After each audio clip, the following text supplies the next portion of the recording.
আজকে আমাদের আলোচ্য বিষয় মুন্ডক উপনিষদ। এই উপনিষদে আমরা জেনেছিলাম যে মহাগৃহস্থ শৌনক তিনি ঋষি অঙ্গিরাকে প্রশ্ন করছেন যে কি জানলে সব জানা হয়ে যায়। ঋষি অঙ্গিরা সরাসরি তার প্রশ্নের উত্তর না দিয়ে বলেছিলেন যে দুটি বিদ্যার কথা, পরা এবং অপরা বিদ্যা।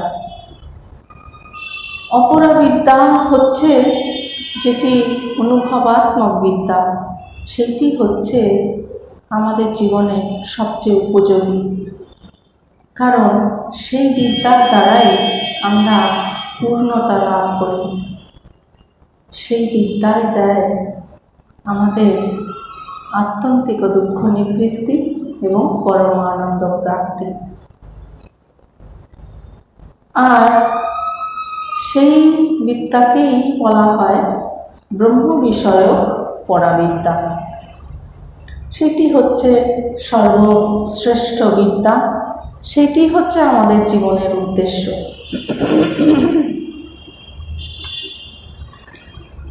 আর সেই বিদ্যা লাভের জন্য ব্রহ্ম বিষয়ক অপরা বিদ্যারও কিন্তু অনেক মাহাত্ম্য রয়েছে। ব্রহ্ম বিষয়ক অপরা বিদ্যার দ্বারা আমরা ব্রহ্ম বিষয়ে জানতে পারি, শ্রবণ মনন জনিত জ্ঞান আমাদের হয়। তারপরে সেই জ্ঞানটি গভীর ধ্যানে অর্থাৎ নিধিধ্যাসনের দ্বারা, বিচারের দ্বারা সেই জ্ঞানটি যখন আমাদের নিজস্ব জ্ঞান হয় এবং সেইটি যখন আমাদের অনুভবে আসে, সেইটি কিন্তু তখন হয়ে যায় ব্রহ্ম বিষয়ক পরাবিদ্যা। তাই ব্রহ্ম বিষয়ক অপরা বিদ্যারও উপযোগিতা আছে ব্রহ্ম বিষয়ক পরাবিদ্যার জন্য। আর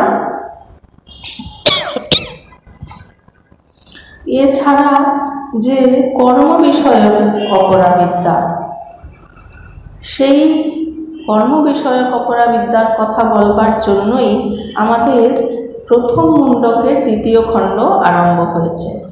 প্রথম মুন্ডকের প্রথম খণ্ডে আমরা জেনেছিলাম দুটি বিদ্যার কথা, পরা এবং অপরা বিদ্যা, ব্রহ্ম বিষয়ক পরাবিদ্যা, ব্রহ্ম বিষয়ক অপরা বিদ্যা।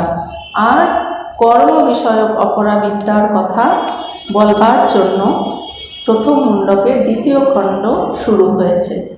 এখন আমাদের মনে প্রশ্ন জাগতে পারে যে ব্রহ্ম বিষয়ক পরাবিদ্যা সবচেয়ে উপযোগী, তার জন্য ব্রহ্ম বিষয়ক অপরা বিদ্যার প্রয়োজনীয়তা উপযোগিতা রয়েছে, কিন্তু কর্ম বিষয়ক অপরা বিদ্যা কিন্তু আমাদের ব্রহ্ম বিষয়ক পরাবিদ্যার কোনো সহায়ক নয়। তাহলে কেন এখানে আলোচনা করা হচ্ছে দ্বিতীয় মুন্ডকে, প্রথম মুন্ডকের দ্বিতীয় খণ্ডে কেন বলা হচ্ছে? কারণ দুটি বিষয়েই আমাদের কিন্তু জানা দরকার। আমরা যদি এই সংসারের স্বরূপ না জানি, এই যে বিশ্ব ব্রহ্মাণ্ডে মাত্র দুটি জিনিস রয়েছে, একটি হচ্ছে চেতন বস্তু, আরেকটি হচ্ছে জড় বস্তু। চেতন বস্তুই হচ্ছে আত্মা, পরমাত্মা, ব্রহ্ম। আর তা ছাড়া যা কিছু রয়েছে সবই হচ্ছে জড় বস্তু, সেটি হচ্ছে প্রকৃতি, সেটি হচ্ছে ক্ষণস্থায়ী পরিবর্তনশীল। আর আমাদের দীর্ঘ অনেক জন্মের অনেক সংস্কার পড়ে রয়েছে আমাদের অন্তঃকরণে। তার ফলে সেই সমস্ত সংস্কার যখন জেগে ওঠে, আমরা এই জগতের অনিত্য বিষয়কেই নিত্য বলে মনে করে তাতে আকৃষ্ট হই। তাই আমাদের এই জগতের অনিত্যতা অনুভব করবার জন্য এই জগৎ সংসারের যে স্বরূপ সেটি বোঝা দরকার। এই জগৎ সংসারের যদি স্বরূপটা আমরা বুঝতে পারি, যে এটা হচ্ছে ক্ষণস্থায়ী, এটা হচ্ছে পরিবর্তনশীল, এটা দুঃখদায়ী, এটা অনিত্য। যখন তার স্বরূপটা আমরা ঠিক ঠিক বুঝতে পারি, তখনই কিন্তু আমরা সেই বিষয়ে বৈরাগ্য লাভ করি, যে এটা তো ক্ষণস্থায়ী, এটা তো পরিবর্তনশীল, এটা তো আমাকে চিরস্থায়ী আনন্দ দিতে পারে না। অথচ আমরা কি চাই? আমরা চাই চিরস্থায়ী আনন্দ, তাই তো? যেই আনন্দের পরে আর কখনোই দুঃখ আসবে না, এইরকম আনন্দ আমরা চাই। অথচ আমাদের জীবনের অভিজ্ঞতা কি বলছে? সংসারের অভিজ্ঞতা কি বলছে? কভি খুশি কভি গম। এই একটু সুখের কণিকা মাত্র, লেশ মাত্র দেখা দিল কি না দিল, তারপরেই আবার দুঃখ এসে গেল, তাই তো? তাহলে এই যে সংসার, এই স্বামীজি বলছেন না যে এই সেই সংসার জলধি দুঃখ সুখ করে আবর্তন। এই যে সংসার জলধি, এখানে সুখ দুঃখ আবর্তন করছে, অর্থাৎ দ্বন্দ্বাত্মক এই জগৎ, সুখ দুঃখ, লাভ ক্ষতি, মান অপমান, শীত গ্রীষ্ম, এইগুলো সব দ্বন্দ্বাত্মক এই জগৎ। কারণ প্রকৃতির গুণই হচ্ছে পরিবর্তনশীল, গুণেই দ্বন্দ্ব রয়েছে, সুতরাং এইগুলো হচ্ছে অনিত্য বস্তু।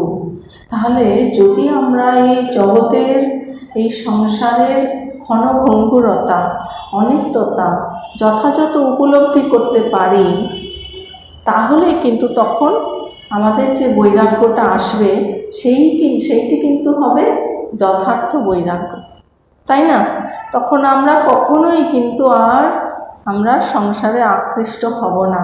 কোনো প্রলোভনে, কোনো কিছুতেই আমাদের আর জগৎ সংসারে আমাদের বেঁধে রাখতে পারবে না। আমরা সেই নিত্য বস্তুর খোঁজে যে নেমে পড়েছি, সেই দিকেই যে আমাদের একমাত্র আগ্রহ, সেটি যে আমাদের জীবনের একমাত্র উদ্দেশ্য, সেই দিক থেকে আমরা আর কখনোই চ্যুত হব না। আর যদি আমরা এটা সিনসিয়ারলি এই পথটি গ্রহণ করি, তাহলে আমাদের সাফল্য লাভ অবশ্যম্ভাবী, এ বিষয়ে কোনো সন্দেহ নেই। কারণ এটি হচ্ছে প্রাপ্তস্য প্রাপ্তি, অর্থাৎ যেটি প্রাপ্ত হয়ে রয়েছে তারই পুনঃপ্রাপ্তি, সেটি আছেই। নিজের স্বরূপ, আত্মস্বরূপ তিনি সবসময়ই আছেন, অলওয়েজ অ্যাভেলেবল। কখনোই তিনি দূরে চলে যাননি, হারিয়ে যাননি, সবসময় রয়েছে। কিন্তু আমাদের অনুভব কেন হচ্ছে না? কারণ তার উপরে আবরণ পড়ে রয়েছে, অনেক আবরণ রয়েছে। তার ফলে সেই আলো ভেতরে জ্বলজ্বল করছে, অথচ আমরা তাকে দেখতে পাচ্ছি না। যেমন ধরুন এই যে আলো জ্বলছে, এত জোরালো আলো, এর ওপরে ধরুন একটা কাপড়, সাদা কাপড় দেওয়া হলো, তবু অনেকটা লাইট বেরোবে, তাই না? তার উপরে আরেকটা লাল কাপড় দেওয়া হলো, আরেকটু লাইটটা কমে গেল, তবু খানিকটা বেরোবে। তার উপরে কালো কাপড় দিয়ে দেওয়া হলো, তাহলে কি হবে? আর আলোই বেরোবে না। আলোটা যে আছে সেটাই বোঝা যাবে না। তো এই যে কালো কাপড় মানে হচ্ছে তমগুণ। তমগুণটা কি করে? অন্ধকারের মতো সমস্ত কিছু আচ্ছাদিত করে দেয়, সেটিকে বলা হয় আবরণ দোষ, তমগুণের জন্য। আর যে লাল কাপড়, সেটি হচ্ছে রজগুণের প্রতীক। কিছুটা আলো আসে, কিন্তু তবু অনেকটাই আচ্ছাদিত হয়ে থাকে। সেটিও যখন সরিয়ে নেওয়া যায়, তখন যেন আরও অনেকটা আলো দেখা যায়, কিন্তু সম্পূর্ণ না। তার উপরে যে সাদা কাপড়টি রয়েছে, অর্থাৎ সেটি হচ্ছে সত্যগুণকে রিপ্রেজেন্ট করছে। সত্যগুণ হচ্ছে আমাদের জ্ঞানের পথে, ঈশ্বরের পথে সহায়ককারী। প্রথমে আমাদের রজগুণের দ্বারা তমগুণকে জয় করতে হবে, তারপরে সত্যগুণের দ্বারা রজগুণকে জয় করতে হবে। তারপরে সেই সমস্ত গুণই পরিত্যাগ করে 3 গুণের অতীত যে ত্রিগুণাতীত অবস্থা, তুরীয় অবস্থা, সেইটি আমাদের লাভ করতে হবে। তাহলে সমস্ত আবরণ যখন সরে যাবে, তখন তো তিনি স্বয়ং প্রকাশ, স্বয়ং জ্যোতি, তিনি তো রয়েছেনই, তিনি কখনোই হারিয়ে যাচ্ছেন না। তাই প্রাপ্তস্য প্রাপ্তি, অর্থাৎ যেটা প্রাপ্ত হয়েই আছে তারই পুনঃপ্রাপ্তি, অর্থাৎ সেই সমস্ত আবরণ দোষগুলো যখন চলে গেল, তখন তিনি তো স্বয়ং প্রকাশই রয়েছেন। তাহলে সেইটি হচ্ছে আমাদের জীবনের উদ্দেশ্য, সেটি আমরা চাই। তো সেই দিকে এই যে কর্ম বিষয়ক অপরাবিদ্যা, সেইটি যে কিছুমাত্র সাহায্যকারী নয়, বরং প্রতিবন্ধক, সেইটির জন্য, তার স্বরূপটা বোঝবার জন্য আমাদের এই প্রথম মুণ্ডকের দ্বিতীয় খণ্ডে কর্ম বিষয়ক অপরাবিদ্যার কথা বলা হয়েছে। প্রথম মন্ত্র আমাদের আলোচনা হয়ে গিয়েছিল আগের দিন। এবারে দ্বিতীয় মন্ত্র আলোচনা হবে। এই কর্মকাণ্ডে বিভিন্ন রকমের যে যাগযজ্ঞাদির কথা বলা হয়েছে, সেই যাগযজ্ঞাদি সুষ্ঠুভাবে পালন করতে হয়। ঠিক মতো পালন করলে সেই ফল লাভ হয়। যেমন ধরুন, কেউ যদি স্বর্গ কামনা করে যজ্ঞ করে, সে ঠিক যজ্ঞ করতে পারলে তিনি স্বর্গে যাবেন। কিন্তু সেই স্বর্গে যাওয়াটা, কিন্তু সেই স্বর্গে থাকাটা চিরস্থায়ী নয়। কারণ সেই যে যাগযজ্ঞাদি করে যে পুণ্য অর্জন করেছেন, সেই পুণ্য যতদিন থাকবে ততদিনই তিনি স্বর্গে থাকতে পারবেন। আবার যেই পুণ্য ক্ষয় হয়ে যাবে, তখন আবার ফিরে আসতে হবে। ভগবান শ্রীকৃষ্ণ গীতাতে বলছেন যে শ্রীনে পুণ্যে মর্ত্যলোকম বিশন্তি, আবার মর্ত্যলোকে ফিরে আসতে হবে, আবার সেই মনুষ্য জন্ম গ্রহণ করে আবার নতুন কর্ম করতে হবে। যেমন ধরুন, আপনি বেড়াতে গেলেন, 4 ধাম যাত্রা করলেন। যাত্রা করবার আগে কি করলেন? টাকা পয়সা এগুলো জোগাড় করতে হলো। তো জোগাড় করে যখন যাওয়ার মতো একটা প্রস্তুতি হয়ে গেল, তারপরে 4 ধাম যাত্রা করলেন। যাত্রা করে যাত্রাতে যা কিছু অর্জন হয়েছিল সেগুলো সব শেষ হয়ে গেল। ফিরে এলেন, ফিরে এসে এবারে কী করতে হবে? আপনাকে আবার টাকা রোজগার করতে হবে, তাই না? ওটা শেষ হয়ে গেল, এবার আবার রোজগার করতে হবে আবার অন্য জায়গায় যাওয়ার জন্য। ঠিক সেই রকমই, ওই রকম আপনি পুণ্য অর্জন করলেন, করে স্বর্গে গেলেন, গিয়ে আবার ওটা শেষ হয়ে গেল, পুণ্যটা শেষ হয়ে গেল, আবার ফিরে এসে আবার নতুন কর্ম করতে হবে। তাহলে এই যে চক্র, এটা চলতেই থাকবে। তো এইটি করলে, মানে এই যে শাস্ত্রবিহিতভাবে যাগযজ্ঞাদি করে এই বাসনাগুলো সব পূর্ণ হয়ে গেল, এবং করতে করতে, যেহেতু সে শাস্ত্রবিহিত কর্ম করছে, করতে করতে কী হলো, তার চিত্তশুদ্ধিও হয়, এবং এই জগতের এই সমস্ত কর্মের অনিত্যতা সে অনুভব করতে পারে। তার ফলে তখন সে বৈরাগ্যপ্রাপ্ত হয়, এবং বৈরাগ্যপ্রাপ্ত হলে সে স্বাভাবিকভাবেই তখন যে ব্রহ্ম বিষয়ক পরাবিদ্যা, তাতেই সে আকৃষ্ট হবে। সেই জন্য এই কর্ম বিষয়ক অপরাবিদ্যার কথা বলা হয়েছে। দ্বিতীয় মন্ত্রে, প্রথম মুণ্ডকের দ্বিতীয় খণ্ডের দ্বিতীয় মন্ত্রে বলছে যে যদা লীলায়তে হচ্চিঃ সমিদ্ধে হব্ববাহনে তদা চ ভাগবন্তরেণাহুতিঃ প্রতিপাদয়েৎ। যদা লীলায়তে হচ্চিঃ সমিদ্ধে হব্ববাহনে তদা চ ভাগবন্তরেণাহুতিঃ প্রতিপাদয়েৎ। সমিদ্ধ অর্থাৎ যে সম্যকভাবে যেটি প্রজ্বলিত হয়েছে, সমিদ, সমিদ মানে হচ্ছে যেটি হচ্ছে যজ্ঞকাষ্ঠ।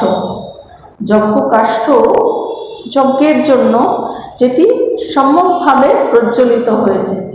যজ্ঞের একটি বিশেষ নিয়ম আছে, সেই যজ্ঞকুণ্ড ঠিক মতো হতে হবে, কি তার মাপ আছে, তারপরে তার মধ্যে অনেক কিছু আঁকা, বিভিন্ন রকম যে শ্রীযন্ত্র, এগুলো সব যেই যজ্ঞের বিশেষ যে সমস্ত বিধি আছে সেইগুলো সব করতে হয়। তারপরে হব্যবাহনে অর্থাৎ সেই অগ্নিতে যদাহি যখনই অর্চিহি, অর্চি মানে হচ্ছে শিখা, সেই অগ্নিশিখা লীলায়াতে অর্থাৎ লেলিহান হতে থাকবে, অর্থাৎ সেই অগ্নিটা যখন খুব ভালোভাবে প্রজ্বলিত হবে তখন কি হবে, সেই অগ্নিশিখা সেখান থেকে বেরোবে, সেটাকে বলা হচ্ছে লেলায়াতে অর্থাৎ লেলিহান হতে থাকবে। তদা সেই সময়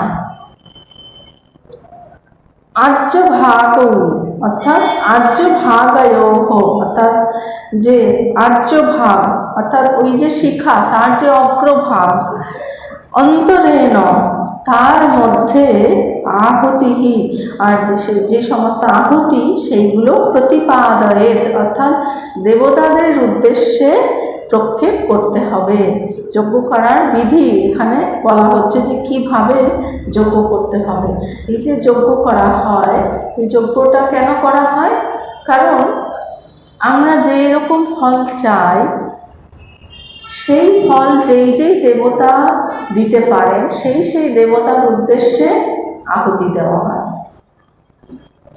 তাহলে আমাদের মনে প্রশ্ন জাগতে পারে যে আমরা তো স্থূল বস্তু দিচ্ছি আহুতি, যেমন ধরুন ঘিতে ডুবিয়ে বেলপাতা আহুতি দেওয়া হয়, আবার পুষ্প, তারপরে ফল মূল বস্ত্র, এইরকম বিভিন্ন জিনিস আহুতি দেওয়া হয়। তাহলে সেটা দেবতাদের কাছে কিভাবে পৌঁছায়? আমরা তো স্থূল জিনিসটা দিচ্ছি অগ্নিতে, আর সেই স্থূল জিনিসটা অগ্নি কী করছে? সূক্ষ্ম আকারে রূপান্তরিত করছে। সেই স্থূল জিনিসটা অগ্নির মাধ্যমে সূক্ষ্ম আকারে পরিণত হচ্ছে, আর সেই সূক্ষ্ম ওই জিনিসটার যে সূক্ষ্ম রূপ সেইটি সেই দেবতার কাছে পৌঁছে দিচ্ছে। তাই বলছেন যে সম্যক প্রজ্বলিত অগ্নির মধ্যে যখনই শিখা লেলিহান হতে থাকবে তখনই আর্যভাগদ্বয়ের মধ্যে আহুতি সমূহ প্রক্ষেপ করতে হবে। যখন সেই অগ্নিটা খুব সুন্দরভাবে ভালোভাবে প্রজ্বলিত হয়ে উঠবে আর শিখাগুলি লেলিহান হয়ে উঠবে, সেইখানে আর সেইটাকে তুলনা করা হচ্ছে যে জিহ্বার সঙ্গে তুলনা করা হচ্ছে। ওই যে অগ্নির যে স্ফুলিঙ্গ, অগ্নির যে লেলিহান, সেইটি যেন জিহ্বার মতো, জিহ্বা বাড়িয়ে দিয়েছে গ্রহণ করবার জন্য, আহুতি গ্রহণ করবার জন্য। সেই শিখাতে, সেই অগ্নির শিখাতে সেই আহুতি দিতে হবে।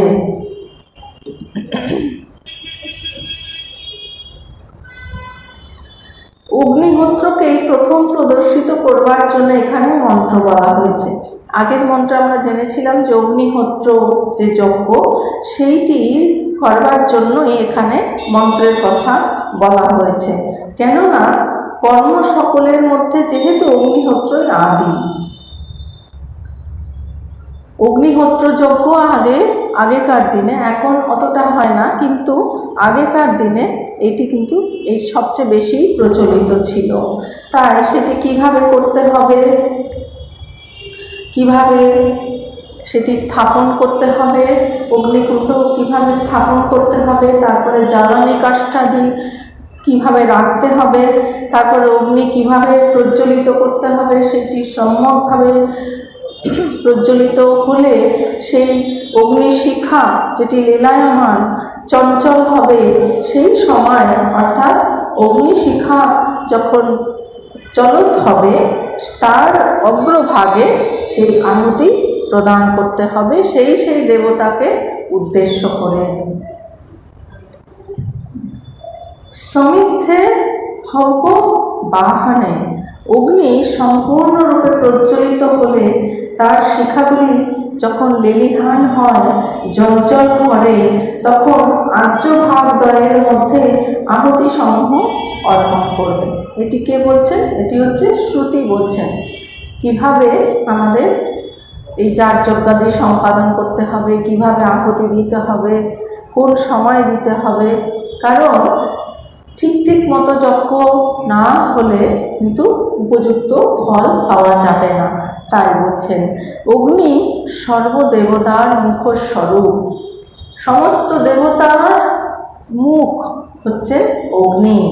অগ্নিতে আহুতি দিলে উদ্দিষ্ট দেবতাকে, অর্থাৎ যে দেবতাকে উদ্দেশ্য করে দেওয়া হচ্ছে সেই দেবতাকে তিনি তা পৌঁছে দেন। আমরা স্থূল বস্তু আহুতি দিলাম, কিন্তু অগ্নি সেটা গ্রহণ করে সেটি সূক্ষ্ম আকারে রূপান্তরিত করে সেই দেবতার কাছে অগ্নি পৌঁছে দেন। অগ্নির শিখা যে জ্বলজ্বল করছে, কাঁপছে, সেটি বোঝাতে বলছেন অগ্নি জীব বাড়িয়ে আছেন। ওই যে অগ্নির যে শিখা জ্বলজ্বল করছে সেটি যেন জীবের সঙ্গে তুলনা করে আছেন, যে তিনি জিহ্বা বাড়িয়ে রয়েছেন গ্রহণ করবেন বলে। 7টি জীব আছে, অগ্নির সেই জীব দিয়ে আহুতিকে গ্রহণ করবেন বলে অগ্নি জ্বলে উঠেছেন। সেই জীব দিয়ে তিনি যজমান যা কিছু অর্পণ করবেন সেগুলি তিনি গ্রহণ করবেন, তাই তিনি তার জন্য জিহ্বা বাড়িয়ে রয়েছেন। বলছেন অগ্নি যখন জ্বলে উঠেছে তখন সেই শিখাগুলিতে আহুতি দিতে হবে। অগ্নি যখন জ্বলেনি তখন কিন্তু আহুতি দেওয়ার নিয়ম নয়। যখন অগ্নি প্রজ্বলিত হয়ে উঠেছে তখন তিনি ওটি গ্রহণ করবার জন্য প্রস্তুত হয়েছেন, তখনই আহুতি দিতে হবে।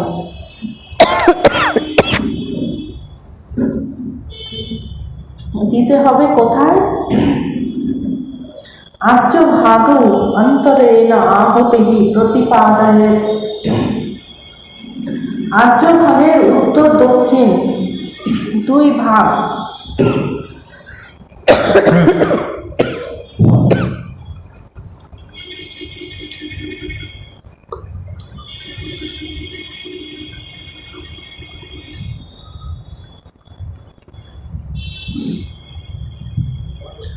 যে 2 ভাগ তার মাঝখানে অগ্নিতে আহুতি দিতে হবে।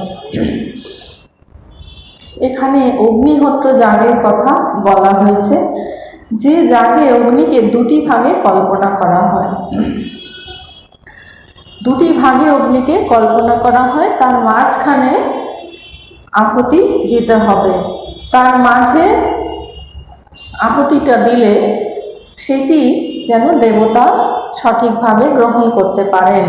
অগ্নির শিখারূপ যে 7টি জিভের কথা বলা হলো তাদের নামও আছে পরবর্তী শ্লোকে, অর্থাৎ পরবর্তী মন্ত্রে আমরা যে 7টি জিভের কথা বলা হয়েছে সেই নামগুলি আমরা পরবর্তী মন্ত্রে জানতে পারব। এই অগ্নিহোত্র যাগ অনুষ্ঠান করা কিন্তু সহজ সাধ্য নয়, কারণ ত্রুটি বিচ্যুতি যদি হয়ে যায় তাহলে কিন্তু যথাযথ ফল পাওয়া যাবে না। যে উদ্দেশ্যে যজমান যজ্ঞ করছেন ফল লাভের জন্য, তো সেই ফলটি পরবর্তী জন্মে তিনি লাভ করবেন তার জন্য। কিন্তু যদি যজ্ঞ ঠিক মতো না হয় তাহলে কিন্তু সেই ফল ঠিক পাওয়া যাবে না। তাই অগ্নিহোত্র যাগ অনুষ্ঠান করা কিন্তু সহজ সাধ্য নয়। ত্রুটি বিচ্যুতিহীন নিখুঁতভাবে অনুষ্ঠিত না হলে তার দ্বারা যজমানের অকল্যাণ হয়। তাই পরবর্তী শ্লোকে সতর্ক করে দিচ্ছেন, সেটি আমরা পরের দিন আলোচনা করব।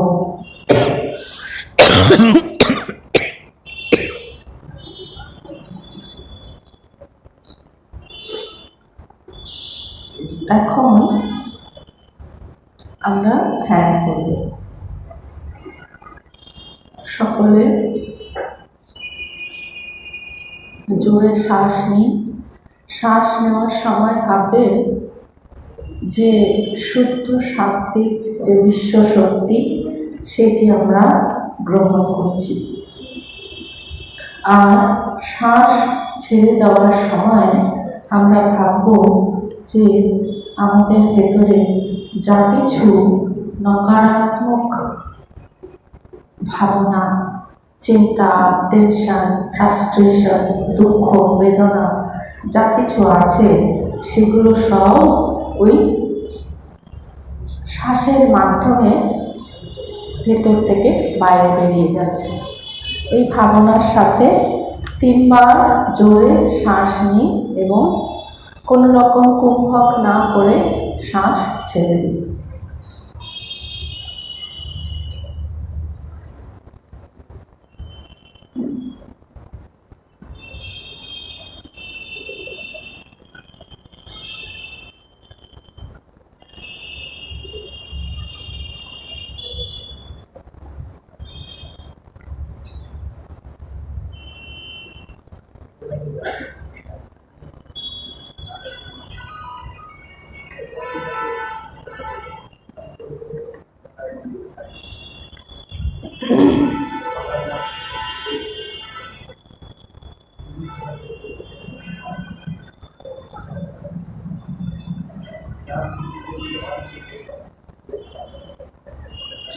এরপরে আমরা ডান নাসিকা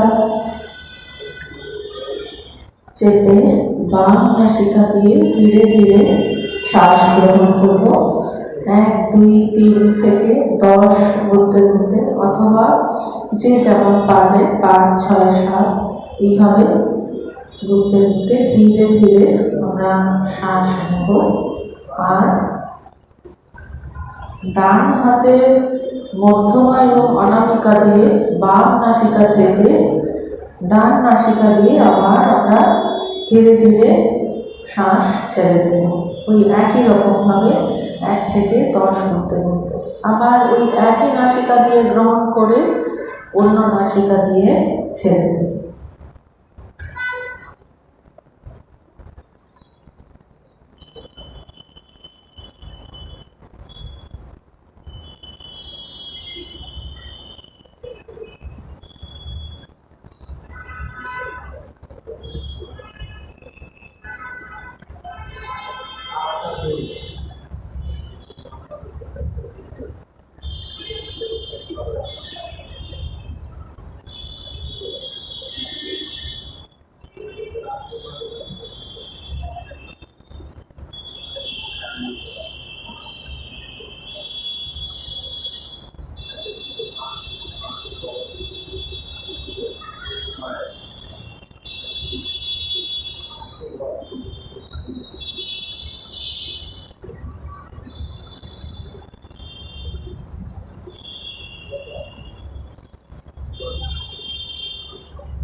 এরপরে সমগ্র শরীর থেকে মধ্যে গুটিয়ে হৃদয়ের মাঝখানে নিয়ে আসা হয়।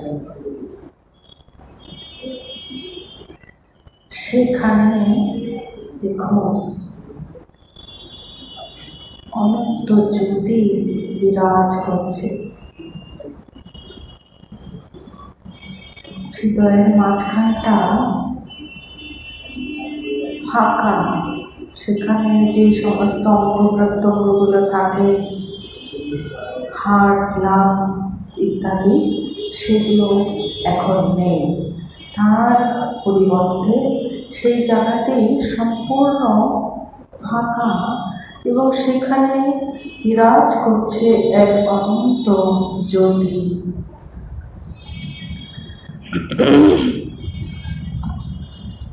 সেই অনন্ত জ্যোতির সমুদ্র অনন্ত জ্যোতি আকাশ বিরাজ করছে।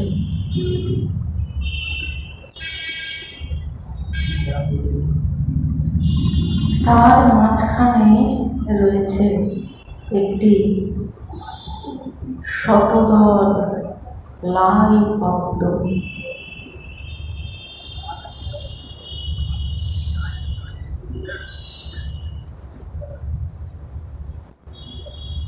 তিনি হচ্ছেন পরমাত্মা। তিনি আমাদের স্বরূপ।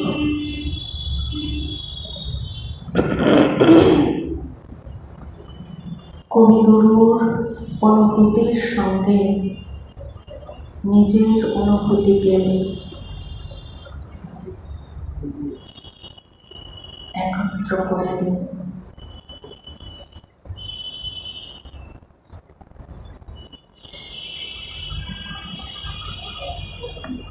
যা দেখেছি, যা পেয়েছি, তুলনা তার নাই। এই জ্যোতিষ সমুদ্র মাঝে যে শতদল পদ্মরাজে, তারই মধু পান করেছি, ধন্য আমি তাই।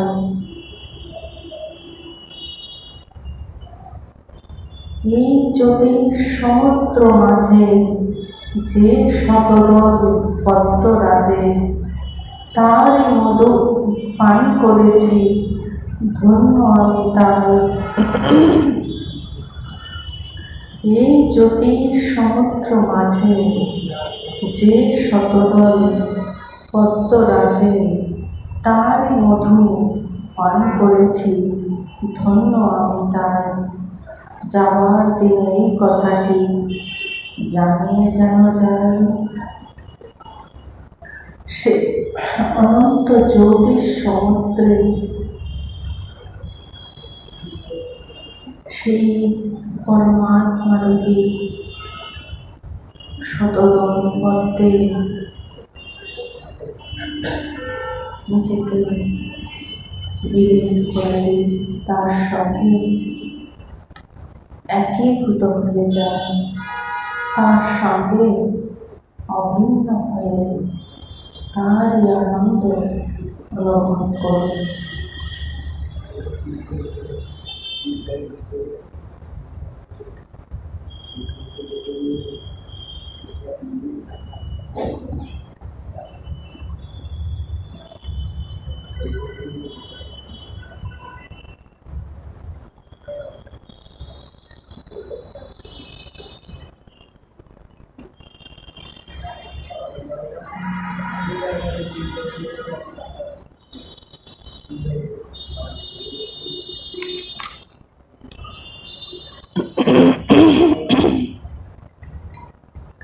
প্রবুদ্ধং বিমুক্তং বিকারাদিহীনং প্রসন্नं সদা নিত্যবোধস্বরূপং পরম নিশ্চলং নির্গুণং সর্বরূপং ভজেহং সদা স্মরামি প্রণমামি। ওম শান্তি শান্তি শান্তি। হরি ওম তৎসৎ। শ্রী রামকৃষ্ণার্পণমস্তু।